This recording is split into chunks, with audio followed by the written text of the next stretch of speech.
Hello, everyone, and welcome to the channel. Today we're diving deep into the magnificent legacy of the Lotus Sutra. We'll be charting its journey through time and cultures, exploring its relevance to the turbulent age we live in, and understanding the profound teachings of Nichiren Daishonin. In light of this ancient wisdom, get ready for a fascinating exploration. This is a copy of the Lotus Sutra. To better understand it, you might want to get one. There's 28 chapters. We'll start with the introduction and go through each chapter. But at first, you need some background, and then we can dive in. The sutra isn't a single event in history. It's a living testament to the enduring power of Buddhist philosophy, evolving and touching lives across millennia. Let's take a brief look at this timeline. Roughly 1st century BCE, this is a period when scholars believe the core texts of what would become the Lotus Sutra were first compiled in India, likely in a form of Sanskrit. Imagine these early teachings being shared orally, then carefully written down, preserving the Buddha's profound insights. Around the 3rd century Common Era, the Lotus Sutra began its journey eastward. The earliest known Chinese translations started to appear. These translations were crucial in disseminating the teachings throughout East Asia. Think of dedicated monks and scholars painstakingly translating these sacred texts, bridging cultural and linguistic divides. 7th century Common Era, a pivotal moment. The most influential Chinese translation by Kumarajiva was completed. This version, with this elegant and accessible style, became the standard throughout East Asia and is one of the most referenced by Nichiren Daishonin. This marked a significant milestone in the sutra's spread and impact. As Buddhism reached Japan, 6th century Common Era and onwards, the Lotus Sutra in its Chinese form was introduced to Japan. Over time, Japanese scholars and practitioners deeply embraced and studied it. 13th century Common Era, this is where Nichiren Daishonin emerges, identifying the Lotus Sutra as the essential teaching for the latter day of the law, and establishing the practice of chanting Nam-myoho-renge-kyo, the Daimoku. The Daimoku is essentially the title of the Lotus Sutra, encapsulating its entire essence.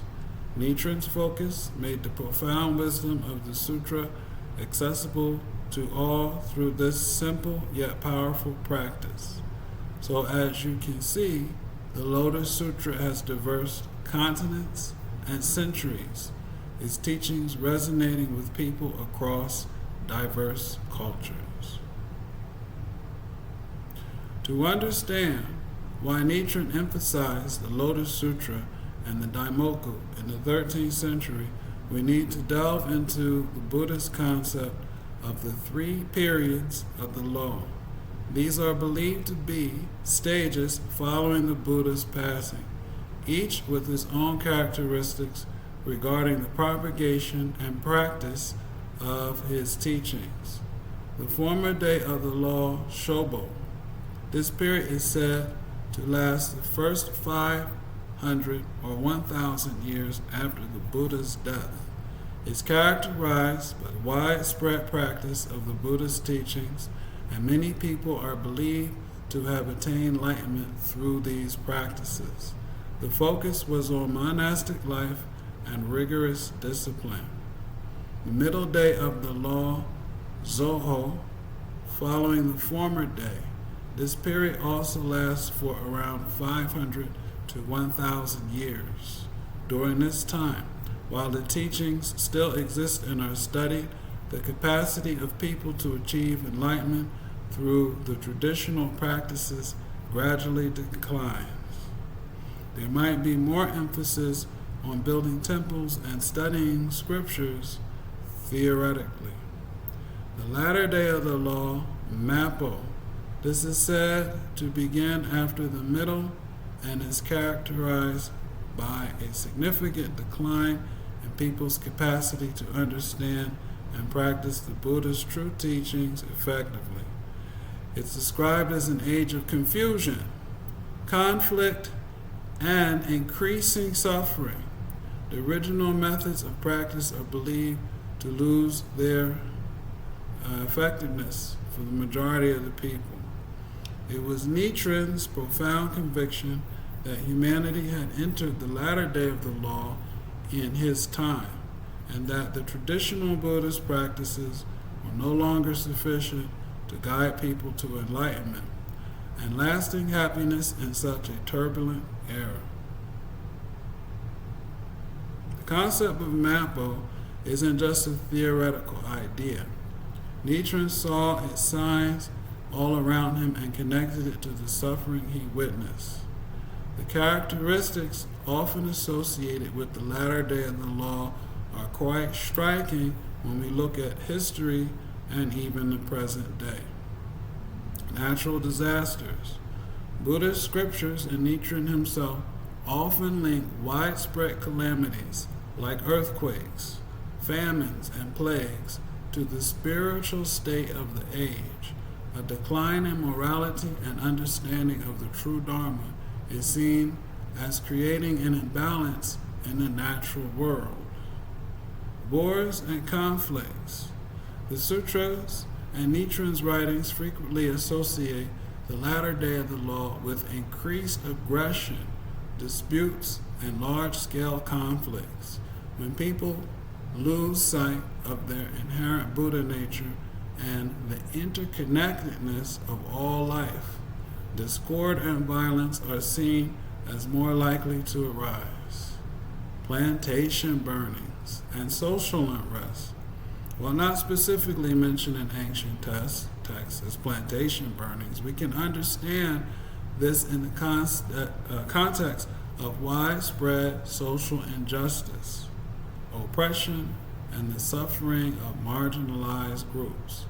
Nichiren witnessed significant social inequalities in his time, and the broader concept of Mappo encompasses the rise of various forms of societal suffering stemming from a lack of compassion and wisdom.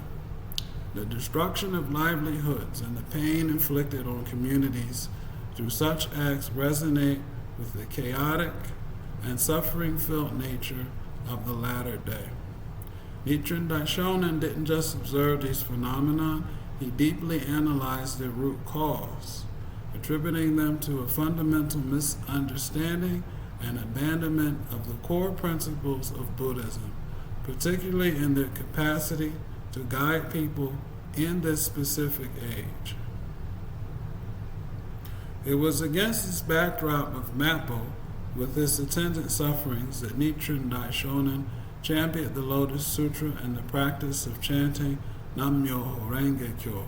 He believed the single practice held the key to unlocking the inherent Buddha nature within all people, thereby countering the negative forces of the age and paving the way for individual and societal transformation. He didn't dismiss other Buddhist teachings, but he positioned the Lotus Sutra as the ultimate and most effective teaching for the latter day of the law. The Daimoku, Nam-myoho-renge-kyo, is not just a mantra, it is, according to Nichiren, the very essence of the Lotus Sutra, the fundamental law of the universe. By embracing this practice, individuals could directly connect with this law, develop wisdom and compassion, and overcome the negative karma and suffering associated with Mappo. Let's revisit those powerful quotes from Nichiren, now with a deeper understanding of the historical and spiritual context we've explored. Quote, "If there is the slightest doubt about this sutra, one will fall into the hell of incessant suffering. Those who believe in this sutra are as if they are winter turning into spring. Though they may appear to suffer, they are sure to flourish. End quote.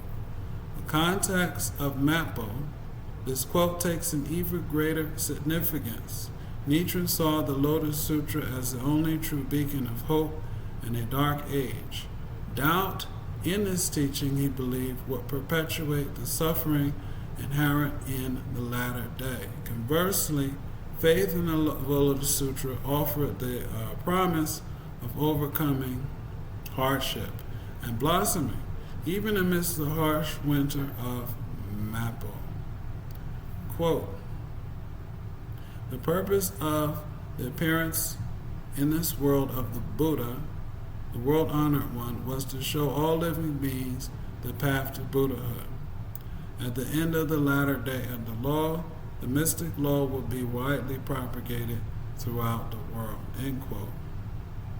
Knowing about the 3 periods of the law, we can see how Nichiren positioned his own mission as the fulfillment of Shakyamuni's ultimate aim. In the era of Mappo, when people struggled to connect with the Buddha's original intent through traditional means, Nichiren believed the mystic law, Nam-myoho-renge-kyo, the essence of the Lotus Sutra, would be the vehicle for widespread enlightenment. The last quote, regard your sufferings as the nectar of the Lotus Sutra, unquote. In the difficult times of the latter day, suffering can feel overwhelming. Nichiren's teachings here provides a powerful perspective shift. By embracing the Lotus Sutra, even the hardships of Mappo can be transformed into nourishment for our spiritual growth. This quote encourages us to find meaning and purpose in our challenges, seeing them as opportunities to deepen our faith and develop our Buddha nature. Understanding the timeline of the Lotus Sutra, the concept of the 3 periods of the law, and Nichiren's response to the challenges of Mappo provides us with a powerful framework for understanding our own time. While centuries have passed since Nichiren's era, many of the characteristics he associated with the latter day conflict, environmental concerns, social inequalities, and a pervasive sense of unease still resonate today. The enduring legacy of the Lotus Sutra, brought to light by Nichiren Daishonin, offers a timeless message of hope and empowerment. It reminds us that even in the midst of a challenging age, the potential for inner peace, wisdom, and compassion remains within each of us. The practice of chanting Nam-myoho-renge-kyo, rooted in the profound teachings of the Lotus Sutra, continues to offer a path towards both individual and collective transformation in this very moment. Thank you for joining me on this deeper dive into the legacy of the Lotus Sutra. I hope this exploration has shed light on its incredible journey through time and its profound relevance to our lives today. If you found this video insightful, please like, share, and subscribe for more content exploring Buddhist wisdom and its application to our modern world. What are your thoughts on the latter day of the law and the power of the Lotus Sutra? Share your comments below. Until next time, may you find peace and empowerment in your journey.